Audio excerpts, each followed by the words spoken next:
खाली थोड़ा ध्यान रखिएगा, ठीक है। चलिए अब हम लोग देखेंगे केमिकल काइनेटिक्स क्या है, ठीक है। तो केमिकल काइनेटिक्स बाबू केमिस्ट्री का ही एक ब्रांच है ना। अच्छा आप लोग वहां हमको क्या देख रहे हैं, हमको देखिए ना, ठीक है। आप लोग वहां से देख रहे हैं पागल, ठीक है। देखिए ये जैसा केमिस्ट्री का एक ब्रांच, अच्छा कहीं से भी देख लीजिएगा, ये जो सो केमिस्ट्री का ही एक ब्रांच है ना।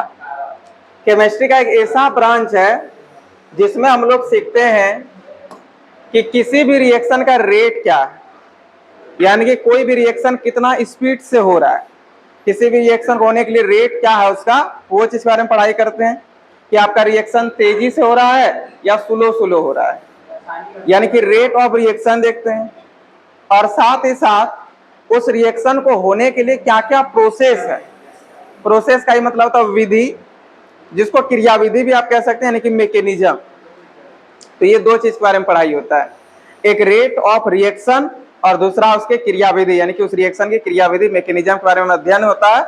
केमिस्ट्री के उसी ब्रांच को हम लोग क्या कहते हैं, रासायनिक बलगतिकी यानी कि केमिकल काइनेटिक्स कहते हैं। देखिए रसायन विज्ञान की भाषा का, जिसमें हम लोग किसी अभिक्रिया की दर तथा उसके क्रियाविधि का अध्ययन करते हैं, उसे रासायनिक बलगतिकी कहते हैं। कोई दिक्कत है, बातचीत नहीं करना है, इधर ध्यान दीजिएगा, ठीक है, बात नहीं बाबू। अगला हम लोग का है कि रेट क्या है। रेट को ही हिंदी में दर बोलते हैं, और दर को एक और नाम से जाना था वेग, है ना, दर बोलिए या वेग बोलिए। उसके बाद रेट को ही रेट ऑफ रिएक्शन भी बोला जाता है, यानी कि अभिक्रिया की दर या फिर अभिक्रिया की वेग। तो अभिक्रिया की दर या अभिक्रिया की वेग क्या है, इस चीज को हम लोग देखें तो हम आप लोग को बोले थे कि यूनिट टाइम में, यानी कि इकाई समय में, है ना, रिएक्टेंट यानी कि अभिकारक और प्रोडक्ट यानी कि उत्पाद का जो सांद्रण है, उसमें जो भी चेंजेस आएगा, जो भी परिवर्तन आएगा, उसी परिवर्तन को, उसी चेंजेस को हम लोग क्या बोल देंगे, ये अभिक्रिया की दर या फिर वेग, ठीक है। देखिए इकाई समय में अभिकारक या उत्पाद के सांद्रण में हुए परिवर्तन को अभिक्रिया की दर या वेग कहते हैं। कोई प्रॉब्लम?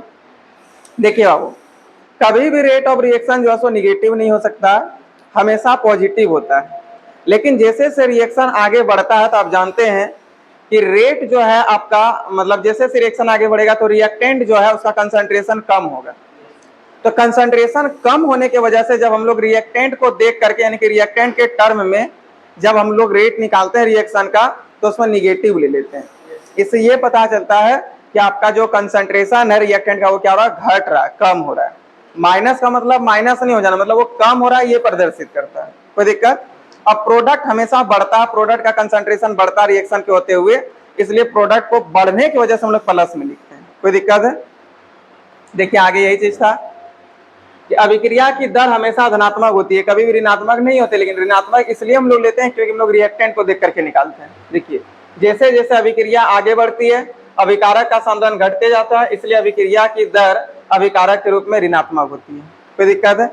इसके आगे फिर देखिए क्या है, जैसे जैसे अभिक्रिया आगे बढ़ती है तो उत्पाद का सांद्रण बढ़ते जाता है, और उत्पाद का जब सांद्रण ही बढ़ेगा तो अभिक्रिया की दर उत्पाद के रूप में क्या होगा, धनात्मक हो जाएगा। इसलिए क्या होती है, देखिए धनात्मक होती है।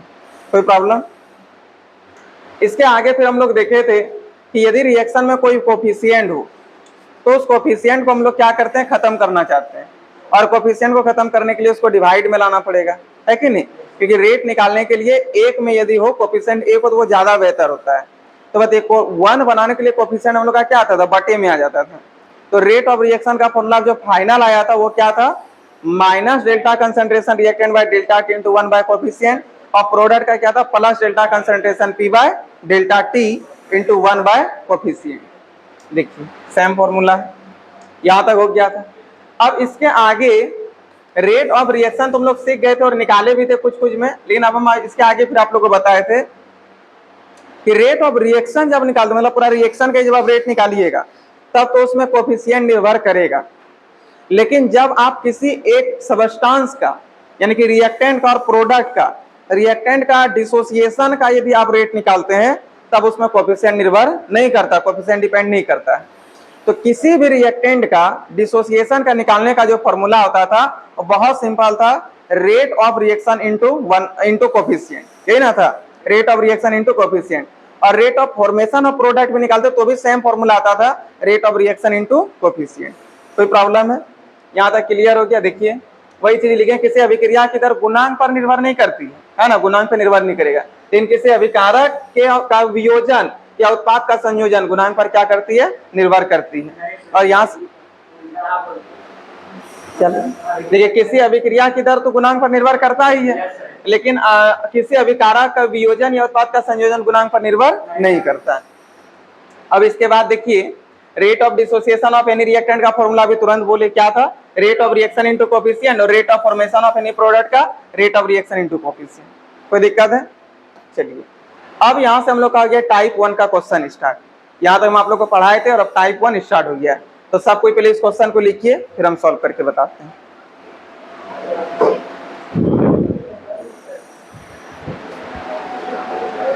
लिखिए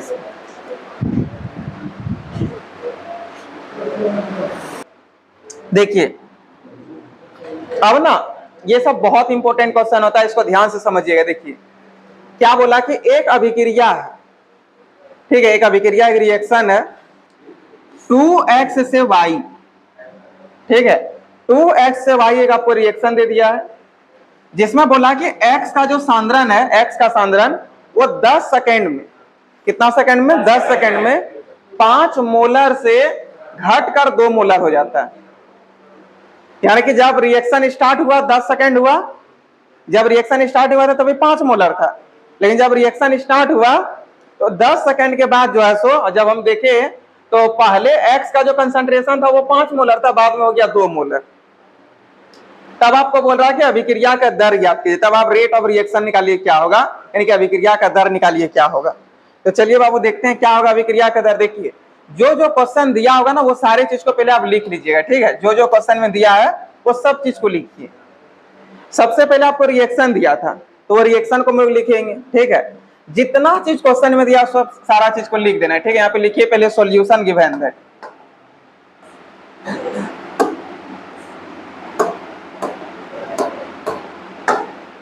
देखिए सॉल्यूशन गिवन दैट, जो जो दिया है वो सब चीज को हम लोग लिखेंगे।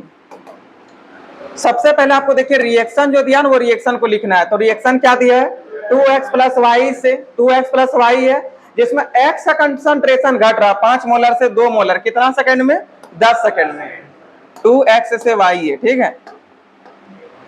रिएक्शन है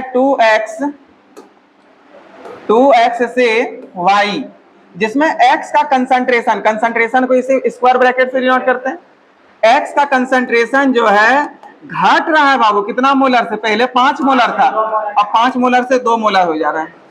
कोई दिक्कत है, 5 मोलर से 2 मोलर हो जाए, ना बात बोला था, तो वही लिखेंगे कि x का जो कंसंट्रेशन है वो 5 मोलर से 2 मोलर हो जा रहा है, और इसके लिए जो समय है, टाइम, वो कितना सेकंड का ले रहा है, 10 सेकंड का। तब आपको बोला है रेट बताइए, यानी कि रेट ऑफ रिएक्शन बताइए क्या होगा, ठीक।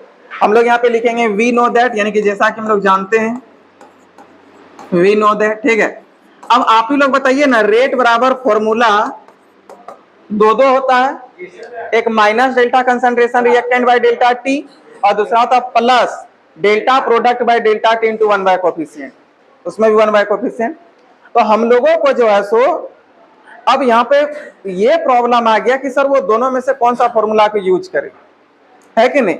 फॉर्मूला तो रेट का दो है, लेकिन लगाएंगे कौन सा। तो देखिए बाबू यहाँ पे आपको x का कंसंट्रेशन घटता हुआ दिया है, तो x का कंसंट्रेशन घटता हुआ दिया, तो बताइए x जो है वो रिएक्टेंट है या प्रोडक्ट है, रिएक्टेंट है। तो आप यहाँ पे रिएक्टेंट का ही फॉर्मूला लगाइएगा। यदि यहाँ पे y का देता कंसंट्रेशन बढ़ता हुआ तो बताइए तो आप किसका लगाते हैं, तब प्रोडक्ट का लगाते हैं।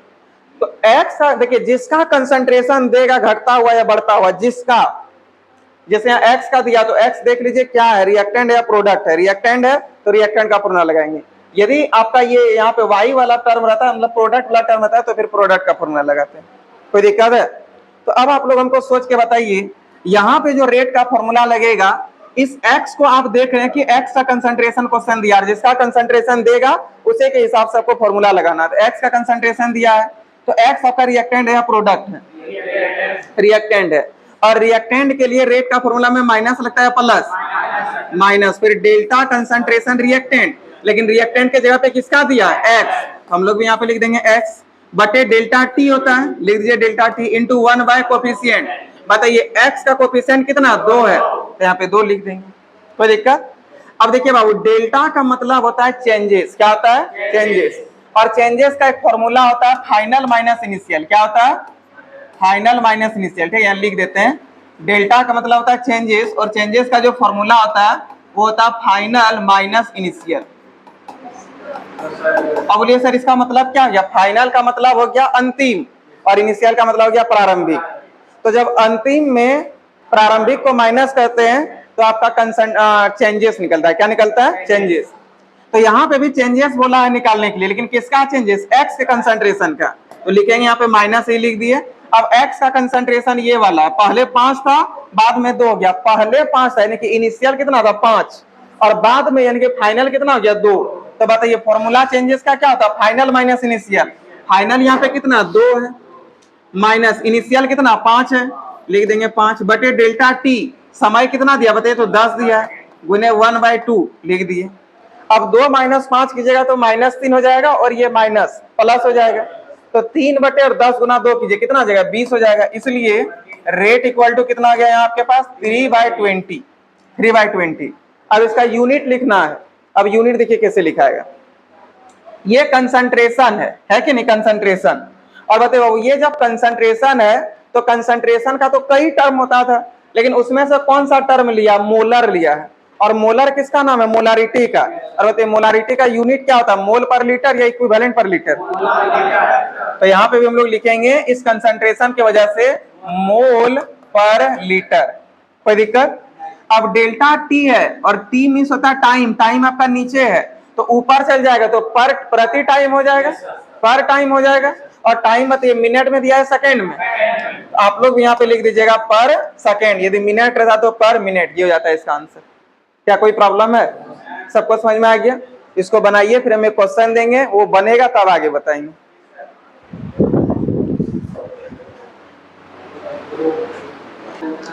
चलिए चाहिए तो अब सबका हो गया। अब आगे बढ़ते हैं। लिखिएगा क्वेश्चन आप लोग, ठीक है? नेक्स्ट क्वेश्चन लिखिएगा। लिखिएगा एक अभिक्रिया में, क्वेश्चन आगे लिखिएगा, एक अभिक्रिया में 2x + 5y से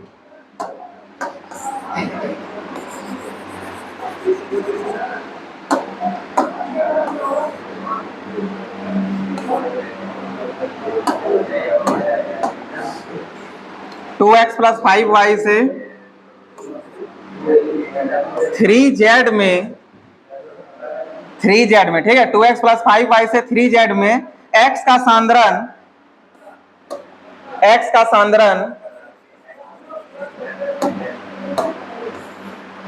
2 सेकंड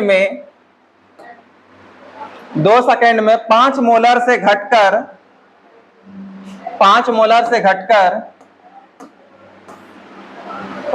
से घटकर 1 मोलर हो जाता है। 5 मोलर से घटकर 1 मोलर हो जाता है, तब अभिक्रिया का दर ज्ञात करें। ठीक है? एक अभिक्रिया 2x + 5y से 3z में x का सांद्रण 2 सेकंड में 5 मोलर से घटकर 1 मोलर हो जाता है, तब अभिक्रिया का दर ज्ञात करें। बनाइए इस क्वेश्चन को। जो सबसे पहले बनाइएगा उसको हम बहुत बढ़िया स्टूडेंट बोलेंगे। जल्दी बनाइए। और हाँ, आज आप लोग बिहार बोर्ड वाले बच्चे सब इलेक्ट्रो का क्वेश्चन ले लीजिएगा। तो हाँ, वही क्वेश्चन बैंक। कितने बच्चों का 1 मोल पर लीटर पर सेकंड आया है? लगभग का गया, 1-2 का नहीं आया। किसे नहीं आया जी? चलिए चाहे ध्यान दीजिए, देखिए यहीं पर बना दे। जो जो क्वेश्चन दिया ना सबसे पहले उसको लिखिएगा, ठीक है? उसके बाद ही कुछ करना है। देखिए यहाँ पे लिखेंगे सॉल्यूशन गिवन दैट, मतलब दिया है गिवन दैट। क्या दिया बाबू इक्वेशन? 2x + 5y से 3z, ये ना दिया 2x + 5y से 3z, 2x + 5y से 3z। अच्छा देख लेते हैं क्या आता है। जिसमें x का सांद्रण बोला, किसका सांद्रण? x का। देखिए सांद्रण है ना, इसलिए इससे इस ब्रैकेट को दे दीजिएगा x है, यहाँ पे x लिख दिए। x का सांद्रण कितना बोला देखिए तो 5 मोलर से घटकर 1 मोलर हो जाता है, यानी कि पहले आपका 5 मोलर था और घट करके कितना मोलर हो जा रहा है, 1 मोलर, है ना। पहले 5 मोलर था, घट के कितना मोलर हो जा रहा है, 1 मोलर। तो 5 मोलर से घट करके 1 मोलर हो जा रहा है, जिसके लिए वो समय ले रहा है 2 सेकंड का। कितना सेकंड का ले रहा है, 2 सेकंड का टाइम, जो सो वो 2 सेकंड का ले रहा है, ठीक है। 2 सेकंड का टाइम ले रहा है और बोला रेट बताइए क्या होगा, ठीक है। रेट क्या होगा ये बताइए। हम लोग यहाँ पे लिखेंगे वी नो दैट, यानी कि जैसा कि हम लोग जानते हैं, वी नो दैट। मतलब रेट बराबर हम लोग फॉर्मूला जानते हैं। आप सोचिए यहाँ पे आपको एक्स का कंसंट्रेशन घटता हुआ दिया, एक्स आपका क्या है, रिएक्टेंट या प्रोडक्ट। तो रिएक्टेंट के केस में आप माइनस लेते हैं प्लस, तो रेट बराबर हो जाएगा माइनस डेल्टा कंसंट्रेशन रिएक्टेंट, लेकिन रिएक्टेंट में कौन है, एक्स है, एक्स। तो हम लोग यहाँ पे एक्स लिख देंगे बटे डेल्टा टी, यानी कि समय, समय आपको कितना दे दिया, 2 दे दिया, तो यहाँ पे 2 कर दीजिए गुने 1 बाय कोफिशिएंट। कोफिशिएंट देखिए तो एक्स का कितना 2 है, तो यहाँ पे भी 2 कर देंगे, कोई दिक्कत है। अब देखिए डेल्टा का मतलब था चेंजेस, और चेंजेस का मतलब होता है फाइनल माइनस इनिशियल, यही ना होता, फाइनल माइनस इनिशियल। तो फाइनल कितना, 1 माइनस 5 हो जाएगा, माइनस 1 माइनस 5 बटे 2 गुने 2 कीजिएगा 4 हो जाएगा। अब 1 माइनस 5 कीजिए तो माइनस 4, और ये माइनस मिलके प्लस 4 कट जाएगा, तो रेट बराबर कितना आएगा, रेट बराबर आ गया 1। अब देखिए यहाँ पे ये है कंसंट्रेशन, और कंसंट्रेशन है मोलर में, मोलर का मतलब मोलारिटी, और मोलारिटी का यूनिट क्या था, मोल पर लीटर। और यहाँ पे देखिए नीचे टाइम है, टाइम तो इसको ऊपर ले जाएंगे तो क्या हो जाएगा, पर सेकेंड। यदि यहाँ पे मिनट रहता, मिनट, तो आप लोग यहाँ लिखते पर मिनट। क्या सबका क्लियर है, चलिए 5 माइनस कर दिए थे। ओ अब सबको इसको कीजिए जल्दी से। अब टाइप 1 आप लोग का क्लियर हो गया, टाइप 2 में जाएंगे, ठीक है। चलिए बाबू अब हम लोग टाइप 2 पे बढ़ेंगे, ठीक है। आप लोग लिखिए तो टाइप 2, टाइप 2 यहीं पे क्वेश्चन लिखा देते हैं, लिखिए।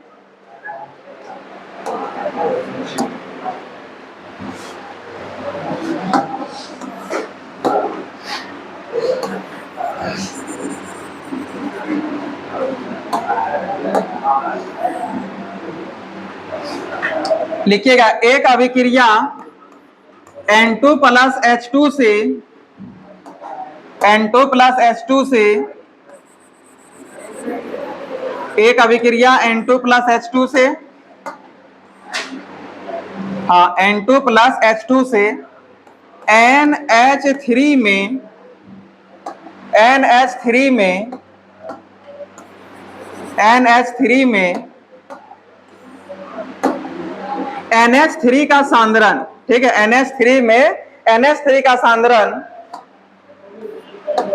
NH3 का सांद्रण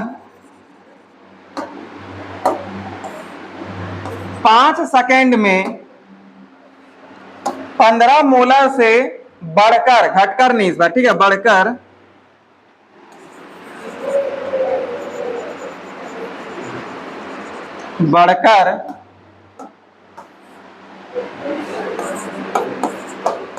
बढ़कर 20 मोलर हो जाता है, 15 मोलर से 20 मोलर हो जाता है, तब अभिक्रिया का दर ज्ञात करें।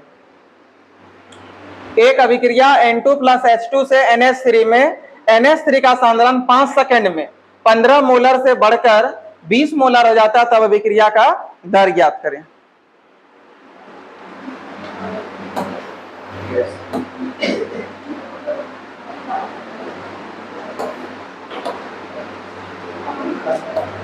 लिख लिए सब कोई, चलिए यहीं पे बता देते हैं, ठीक है। जो रुकिए एक बार बताते फिर आप लोग बनाइएगा, ठीक है। ठीक है, क्वेश्चन में जो जो दिया है वो सारे चीज को हम लोग यहाँ पे लिखेंगे पहले, ठीक है। लिखेंगे सॉल्यूशन गिवन दैट, जो जो दिया पहले उसको लिखिए। देखिए बाबू आपको यहाँ पे रिएक्शन दे दिया N2 प्लस H2 से NH3, तो इसको लिखिए N2 प्लस H2 से NH3। एक बात ना मेरा आप लोग ध्यान में रखिएगा, जब भी कभी आपको केमिकल काइनेटिक्स का क्वेश्चन बनाना पड़े आप पहले रिएक्शन को बैलेंस कर दीजिएगा, बिना बैलेंस के नहीं बने तो नहीं तो गलत हो जाएगा। तो यहाँ पे N2 है और यहाँ पे H2 है, यहाँ पे नाइट्रोजन 2 है, यहाँ पे हाइड्रोजन 2 है, लेकिन यहाँ पे नाइट्रोजन 1 है और हाइड्रोजन 3 है, तो इसको बैलेंस करना पड़ेगा। तो नाइट्रोजन को 2 बनाने के लिए यहाँ पे 2 से क्या कर देंगे, मल्टीप्लाई, है ना। एक काम करते हैं वहां पे बनाते हैं, ठीक है। खाली आप लोग क्वेश्चन तो लिखिए लिए, आप लोग हमको बता दीजिएगा कि क्या क्या है, ठीक है। देखिए जो जो दिया सबसे पहले हम लोग उसको लिखेंगे और उस हिसाब से फिर बनाएंगे। देखिए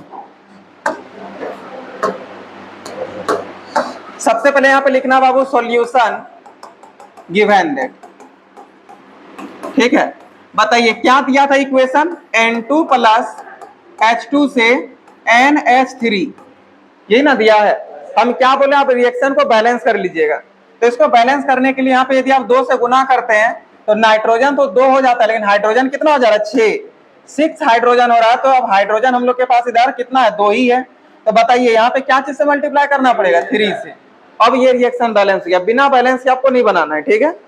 आगे क्वेश्चन में बोला कि NH3 का जो सांद्रण है NH3 का, वो बढ़ रहा है कहां से कहां तक, 15 मोलर से 20 मोलर हो जा रहा है। हाँ कितने दिया, 15 मोलर से 20 मोलर। और टाइम कितना लिया, 5 सेकेंड। 5 सेकेंड का टाइम लेकर के वो 15 मोलर से 20 मोलर बढ़ जा रहा है, ठीक है। अच्छा आप सोचिए ना बाबू, पहले दे रहा था घट रहा, अब दे रहा बढ़ रहा, क्यों दिया बढ़ना, समझ में आया। क्योंकि प्रोडक्ट है, प्रोडक्ट हमेशा बढ़ता है, और उधर रिएक्टेंट ले लेते, रिएक्टेंट हमेशा घटता है, इसलिए यहाँ पे दिया बढ़ रहा है, ठीक है। अब आपको रेट बोला निकालने के लिए, रेट बोला है, लिखेंगे वी नो दैट, यानी कि जैसा कि हम लोग जानते हैं, वी नो दैट, क्या जानते हैं, रेट बराबर फॉर्मूला जानते हैं। अच्छा आप बताइए, आपको यहाँ पे जो NH3 है ये रिएक्टेंट है या प्रोडक्ट है, तो प्रोडक्ट है तो माइनस लीजिए, प्लस प्लस, फिर डेल्टा कंसंट्रेशन P होता है ना, डेल्टा कंसंट्रेशन P, इन P में कौन है, NH3, डायरेक्ट NH3 लिख दे, P लिखे, लिख दे डायरेक्ट, नहीं एक बार फॉर्मूला लिख देते, नहीं तो आप लोग कंफ्यूजन में पड़ जाइएगा। देखिए plus delta concentration P by delta T into 1 bye coefficient, into 1 bye coefficient. अब आप ही लोग हमको सोच के बताइए ना, प्रोडक्ट में कौन है, NH3 है, तो हम लोग यहाँ पे लिखेंगे plus delta concentration NH3 by delta T, और समय आपको 5 दे दिया है, गुने 1 बाय कोफिशिएंट, NH3 का कोफिशिएंट कितना, 2 है। अब NH3 का जो है सो 15 मोलर से बढ़कर के 20 मोलर जा रहा है, तो बताइए डेल्टा का फॉर्मूला क्या होता है, फाइनल माइनस इनिशियल, तो फाइनल 20 और माइनस 15 हो जाएगा। तो यहाँ पे लिखेंगे हम लोग 20 माइनस 15 बटे 5 गुने 2 कीजिएगा तो 10 हो जाएगा। अब 20 माइनस 15 का मतलब हो गया 5, और 5 बटे 10 का मतलब कितना हो गया, 1 बटे 2। अब 1 बटे 2 का आप कटा सकते हैं, 0.5 आएगा, इसलिए रेट बराबर कितना हो गया, 0.5। और रेट का यूनिट जो निकला था वो क्या था, मोल पर लीटर पर सेकंड। बोलिए सर पर सेकंड का है क्या, क्या पे पर सेकंड, कोई दिक्कत है, एकदम क्लियर है, नोट कर लीजिए।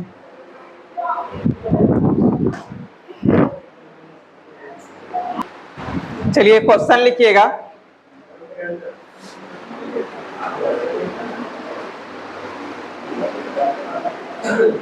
लिखिए एक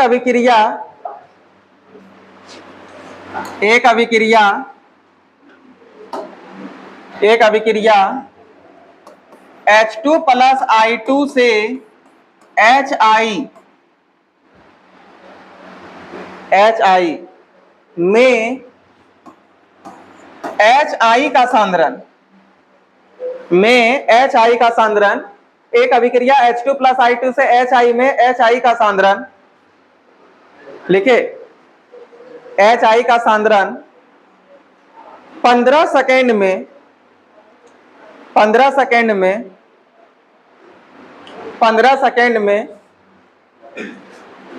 30 मोलर से बढ़कर 50 मोलर हो जाता है, 30 मोलर से बढ़कर 50 मोलर हो जाता है, 30 मोलर से बढ़कर 50 मोलर हो जाता है, 30 मोलर से बढ़कर 50 मोलर हो जाता है। तब अभिक्रिया की दर ज्ञात करें, इसको बनाइए। चलिए जी, कितने बच्चों का बन गया बताइए, तो सबका बन गया, क्या है आंसर, 2/3। क्या सबका आंसर 2/3 आया? किसी का अलग ना गया? चलिए तब अब टाइप 3 पर बढ़े। चलिए टाइप 3 बताना पड़ेगा क्या जी? हो गया ना, 2/3 है। और क्या लिखे? मोल पर केजी, मोल पर केजी पर मिनट लिखे ना, यूनिट। मोल पर लीटर पर मिनट पर सेकंड, मतलब लोग सही एकदम लिखे। ठीक है, देखिए है ना, प्रैक्टिस सेट केमिकल काइनेटिक्स, इसमें आपको टाइप 2 से मिल जाएगा। देखिए टाइप 2 से है जो अभी बताए थे। टाइप 2 का 3 क्वेश्चन दिए हैं, फिर टाइप 3 का दिए हैं, टाइप 4 भी है, अब बताएंगे अभी टाइप 5 भी है, और देखिए टाइप 6 भी। टाइप 6 तक बताए हैं, लेकिन अभी मैं आप लोगों को टाइप 3 तक या टाइप 4 तक पढ़ाएंगे। ठीक है, चलिए अब हम लोग टाइप 3 का क्वेश्चन देखेंगे।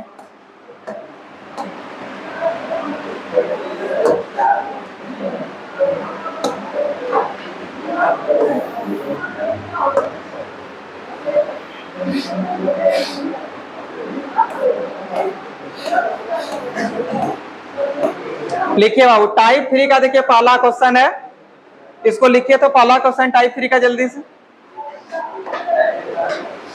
टाइप 3 का पहला क्वेश्चन को लिखिए। हाँ लिखिए ना, उसके बाद हम समझा रहे हैं, जल्दी से लिखिए।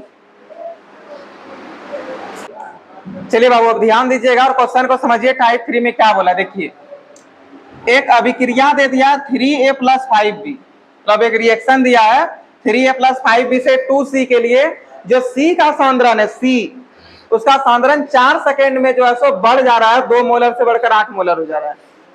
तब बोला A तथा B का सांद्रण में परिवर्तन ज्ञात करें। इस बार आपको सांद्रण में परिवर्तन यानी कंसंट्रेशन, चेंजेस इन कंसंट्रेशन पूछ दिया है ना।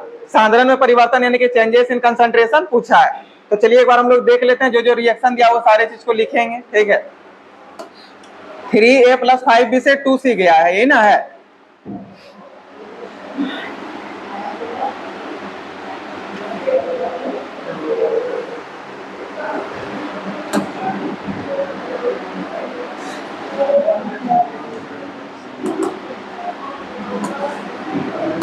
चलिए अब यहाँ पे हम लोग लिखेंगे सॉल्यूशन गिवन दैट, जो जो दिया हो सबसे पहले उसको लिखिए।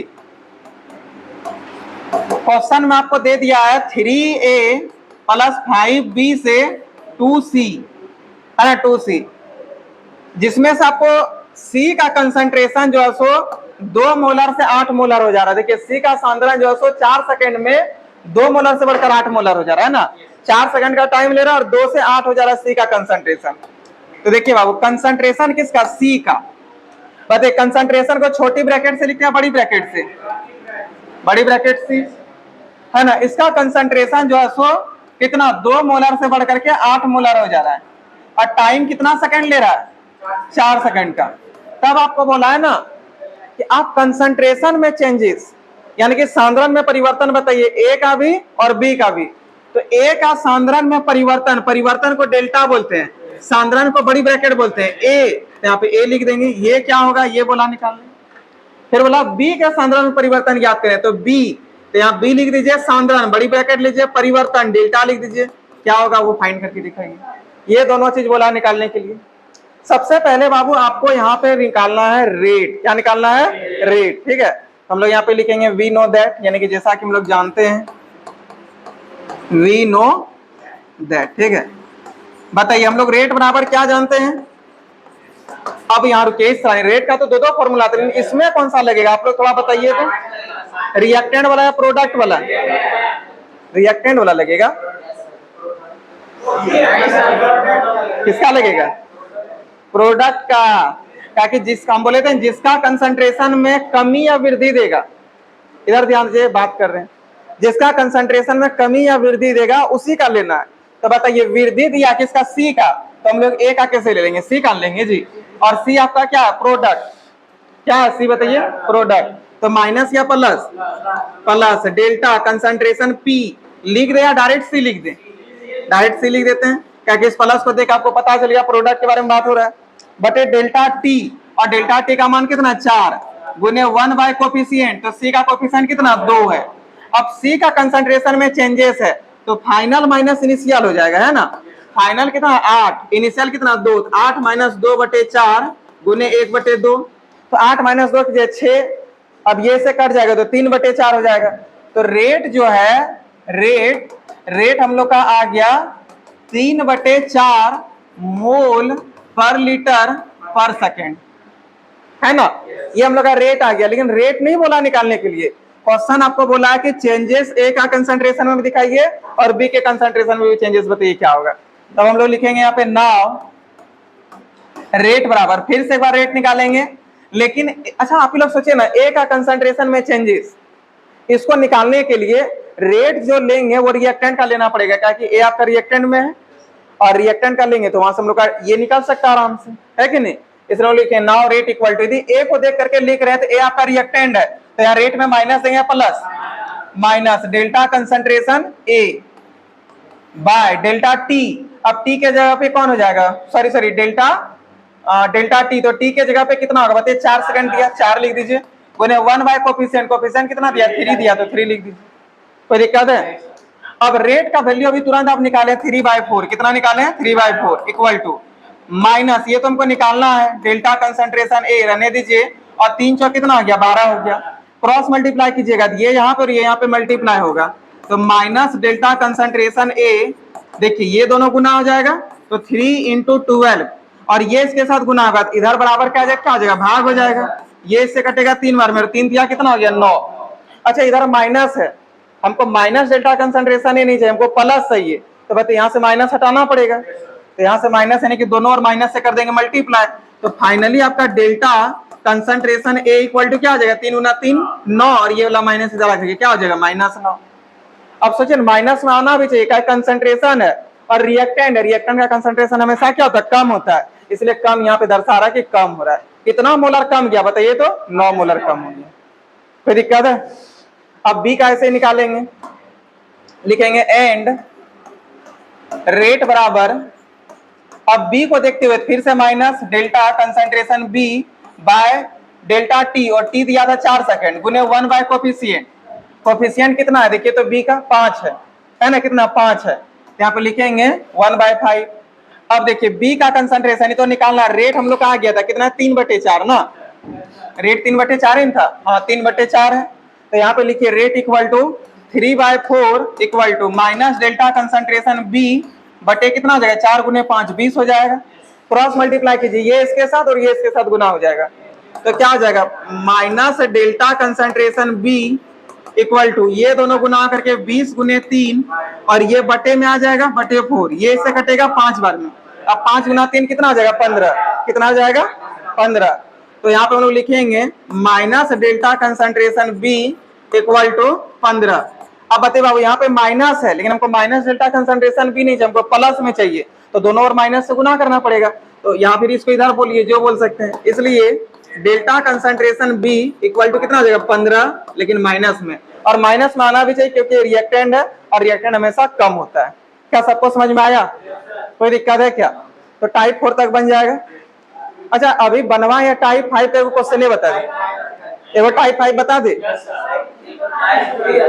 वही टाइप 3 है तो टाइप 4 एगो बता दे, चलिए बताते हैं, आप फोटो ले लीजिएगा, चलिए टाइप 4 एगो देख लीजिए तब, ठीक है, अभी सब बन जाएगा ना, और उधर होमवर्क भी भेजिए दिए। टाइप 4 में देखिए बाबू क्या बोला कि अभिक्रिया H2 + I2 के लिए 2HI है, ठीक है, अभिक्रिया H2 + I2 में आपको अभिक्रिया दे दिया 2HI के लिए, HI का जो सांद्रण है वो 5 सेकंड में 0 मोलर से बढ़कर 25 मोलर हो जाता है, तब ज्ञात करना है ये चारों चीज। रेट ऑफ रिएक्शन तो निकालना जानते ही है। अब rate of dissociation of H2 बोला है, तो बताइए H2 यानी कि रेट ऑफ रिएक्टेंट वाला formula, rate of dissociation of reactant, तो फॉर्मूला क्या होता था रेट ऑफ रिएक्शन गुने कोफिशिएंट, यहाँ पे भी वही डिसोसिएशन है तो वही फॉर्मूला रेट ऑफ रिएक्शन गुने कोफिशिएंट, यहाँ पे फॉर्मेशन है तो क्या हो जाए, और HI का तो फॉर्मेशन ही होगा क्या कि प्रोडक्ट है, प्रोडक्ट हमेशा बढ़ता है, प्रोडक्ट हमेशा बनता है, प्रोडक्ट हमेशा जुड़ता है, इसलिए इसको फॉर्मेशन बोलते हैं। तो rate of formation of HI, इसका भी फॉर्मूला क्या हो जाएगा रेट ऑफ रिएक्शन गुने कोफिशिएंट। देखिए एक बार दिखा दे क्या वो सब, क्या फॉर्मूला समझ में आ गया? एक बार अच्छा देख लीजिए।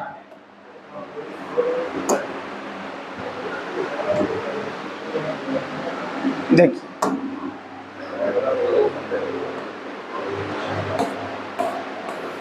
देखिए rate of dissociation of any reactant formula क्या होता है? रेट ऑफ रिएक्शन गुने कोएफिशिएंट, और rate of formation of any product का भी क्या होता है? रेट ऑफ, दोनों सेम ही होता है।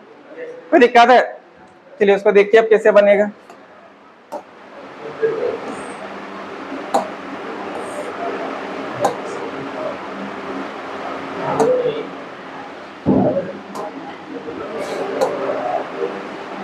ये टाइप 4 होने वाला है ना, टाइप 4 का पहला क्वेश्चन है। जो जो क्वेश्चन दिया उसको लिख लेते हैं। सॉल्यूशन गिवन दैट, क्या दिया? H2 प्लस I2 से HI दिया था, लेकिन आपको पता है यहाँ पे 2 से गुना होगा कि रिएक्शन को बैलेंस करना पड़ेगा, जिसमें HI का कंसंट्रेशन बोला बढ़ रहा है ना। HI का कंसंट्रेशन देखिए, HI कंसंट्रेशन को बड़ी ब्रैकेट लिखते हैं, लिख दिए। HI का कंसंट्रेशन 0 मोलर से शायद 25 मोलर हो रहा था। देखिए 0 मोलर से बढ़कर 25 मोलर हो जाता है, इन कितने सेकंड में? केवल 5 सेकंड में, 5 सेकंड में इतना हो जाता है। हम लोग यहाँ पे लिखेंगे कि HI का जो कंसंट्रेशन है वो 0 मोलर से बढ़ करके 25 मोलर हो जाता है, और जिसमें वो टाइम सिर्फ 5 सेकंड ले रहा है। कितना सेकंड ले रहा है? 5 सेकंड। अब आपको बोल दिया है कि H का मतलब H2 का रेट ऑफ डिसोसिएशन बताइए, I2 का रेट ऑफ डिसोसिएशन बताइए, HI का रेट ऑफ फॉर्मेशन बताइए, और पूरा रिएक्शन का रेट ऑफ रिएक्शन बताइए। तो सबसे पहला हम लोग यहाँ पे फाइंड कर लेते हैं rate of reaction. Rate of reaction तो फॉर्मूला क्या हो जाता है बताइए तो? अच्छा बताइए बाबू, अब यहाँ पे बात हुआ कि सर रेट ऑफ रिएक्शन तो निकालेंगे, इन आपके पास रेट ऑफ रिएक्शन का 2 फॉर्मूला है, एक रिएक्टेंट के टर्म में, एक प्रोडक्ट के टर्म में। हम आपसे सुनना चाहेंगे इस क्वेश्चन में आपको किसके टर्म में फॉर्मूला लगाना पड़ेगा? प्रोडक्ट के टर्म में। बोलिए सर क्या है?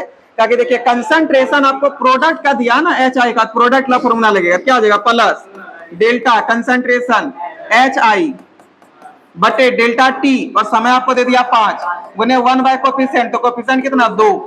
अब बताइए HI का कंसंट्रेशन में चेंजेस, तो फाइनल माइनस इनिशियल, फाइनल कितना? 25 माइनस 0 बटे 5 गुने 1 बटे 2। अब 25 माइनस 0 कीजिए, 25 होगा, बटे 5 तो 5 हो जाएगा, और 5 बटे 2 का मतलब कितना हो गया? 2.5 मोल पर लीटर पर सेकेंड। ये हम लोग के पास रेट आ गया। कोई प्रॉब्लम? अब क्वेश्चन बोला कि रेट ऑफ डिसोसिएशन बताइए, लेकिन किसका? H2 का। तो सेकेंड नंबर क्वेश्चन यही सॉल्व करते हैं। Rate of dissociation of H2, तो फॉर्मूला क्या हो जाएगा बताइए तो? Rate of reaction, rate of reaction गुने कोफिशिएंट, गुने कोफिशिएंट। अब बताइए बाबू, रेट ऑफ रिएक्शन जो है वो कितना दिया है? कितना है बताइए तो? 2.5। अरे रेट ऑफ रिएक्शन कितना है? 2.5 गुने कोफिशिएंट। अब आप ही बताइए, कोफिशिएंट HI का लीजिएगा, I2 का लीजिएगा, H2 का लीजिएगा? H2 का। क्यों लेंगे पता चला? क्योंकि आप डिसोसिएशन भी किसका निकाल रहे हैं? H2 का। तो H2 का कोफिशिएंट कितना है? 1। तो 1 से गुना कर दिया कितना हो जाएगा? 2.5 पे होगा। कोई दिक्कत है? इसी प्रकार सेकंड नंबर क्वेश्चन बोला था कि I2 का आप हमको बताइए डिसोसिएशन का रेट क्या होगा, है ना? I2 का डिसोसिएशन का रेट क्या होगा ये बताइए। लिखेंगे rate of dissociation of I2 बराबर फॉर्मूला क्या आ जाएगा बताइए तो? रेट ऑफ रिएक्शन गुने क्या हो जाएगा? गुने कोफिशिएंट। रेट ऑफ रिएक्शन गुने कोफिशिएंट।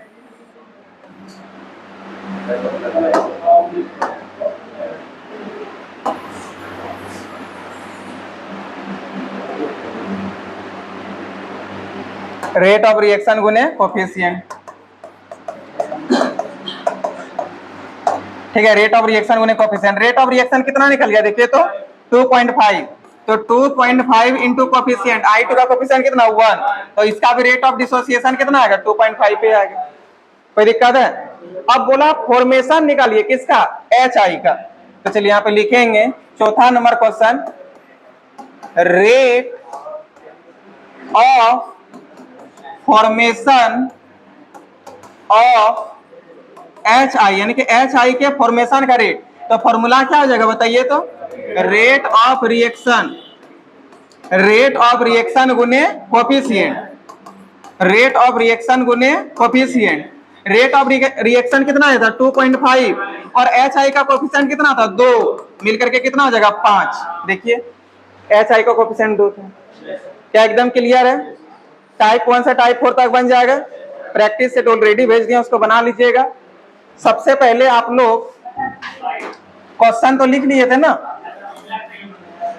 इसका क्वेश्चन लिख लिए थे, पहले इसका फोटो खींचिए, आ जाएगा जी। देखिए ना,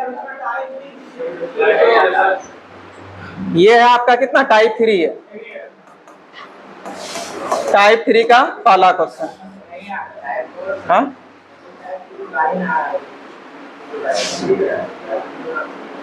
नहीं आ रहा, देखिए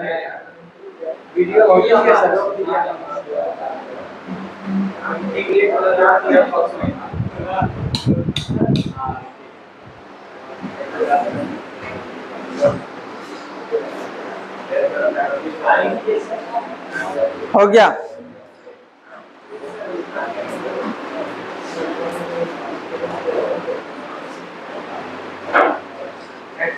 हाँ इसका लीजिए,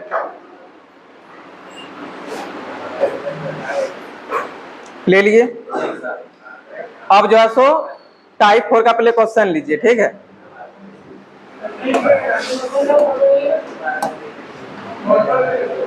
इसका लीजिए,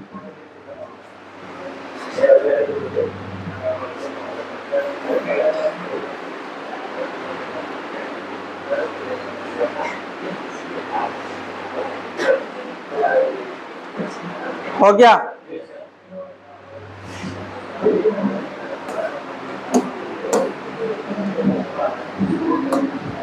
इसका ले लीजिए,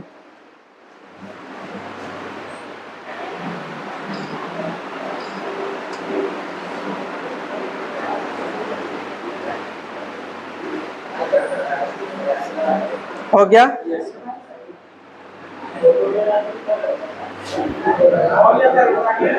इसका